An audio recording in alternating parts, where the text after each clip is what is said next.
Breaking news, nagbigay ng pinakabagong update ang spokesperson ng IDF na si Daniel Hagari sa kung ano ang latest na sitwasyon sa isa sa mga pinakamalaking ospital sa Gaza na Shifa Hospital. Sa kasagsagan ng Ramadan, walang pahinga ang kampo ng Israel sa pagbabantay sa Gaza upang mapanatili ang seguridad sa naturang lugar. Nangako kasi ang Israel na kanilang poprotektahan ang mga sibilyan sa Gaza kahit paman sumiklab ang posibleng pag-atake nito sa Rafah borders. At ngayon na umiiral pa ang Ramadan, nariyan ang Israel nakabantay sa mga sibilyan sa Gaza. At nito lang nagdaang araw, ang IDF at Shin Bet forces pinangunguluhan ng 162nd Division at 401st Brigade Combat Team at ang 13th Fleet ay patuloy na nag-ooperate sa Shifa Hospital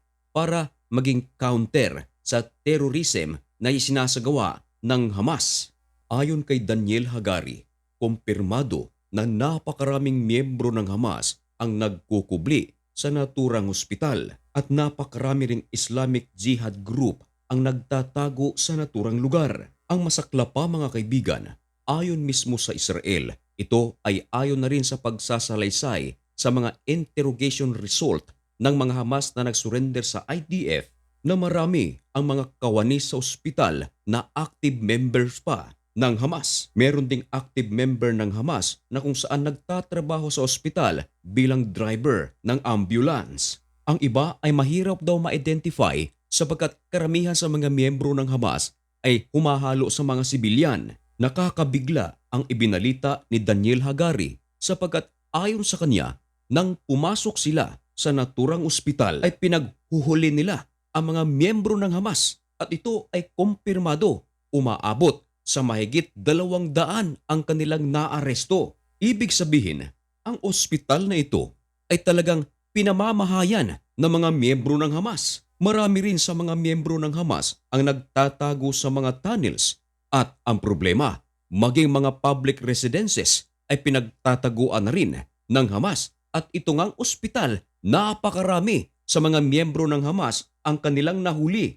Can you imagine mga kaibigan, mahigit 200 miyembro ng Hamas ang kanilang nahuli.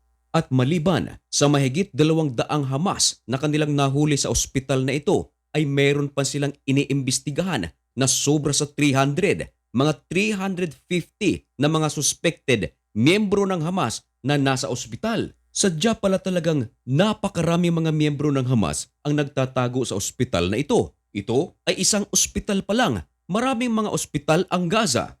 Sa Shifa Hospital pa lang, kung ating pagsasama-samahin ang mga numbers na ibinigay ni Daniel Hagari, ito ay lampas 500. Hindi pa kasama riyan ang mga hindi nila nabilang. Dagdag pa ni Daniel Hagari, nakakabahala raw ito. Viral ang balitang ito. Hindi lang ito ibinalita ng The Guardian, hindi lang rin ng The Five Town Central, maging ang pinagkakatiwalaang news agency ng mga Muslim na kung tawagin ay Al Jazeera ay ipinalabas rin ang balitang ito. Dagdag pa ni Daniel Hagari, walang sibilyan, walang mga doctors, walang mga health workers ang nasaktan sa kanilang pag-raid sa naturang ospital sapagkat iniiwasan raw nila na magkaroon ng casualties. Ang kanilang target lamang ay ang Hamas at hindi ang sibilyan sa Gaza. Ayon kay Daniel Hagari, nagsupply na rin sila ng napakaraming pagkain na kakailanganin sa ospital at maging ng mga sibilyan sa Gaza. Namigay na rin daw sila ng tubig, 2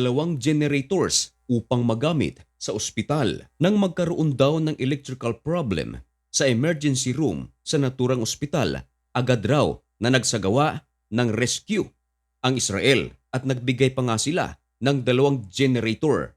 Ipinadala na rin ng Israel ang kanilang mga technician kung sakaling magkaroon pa ng aberya ang elektrisidad sa naturang ospital. Sa ngayon ay kasalukuyan na inaayos ng mga technician ng Israel ang kuryente sa Shifa Hospital.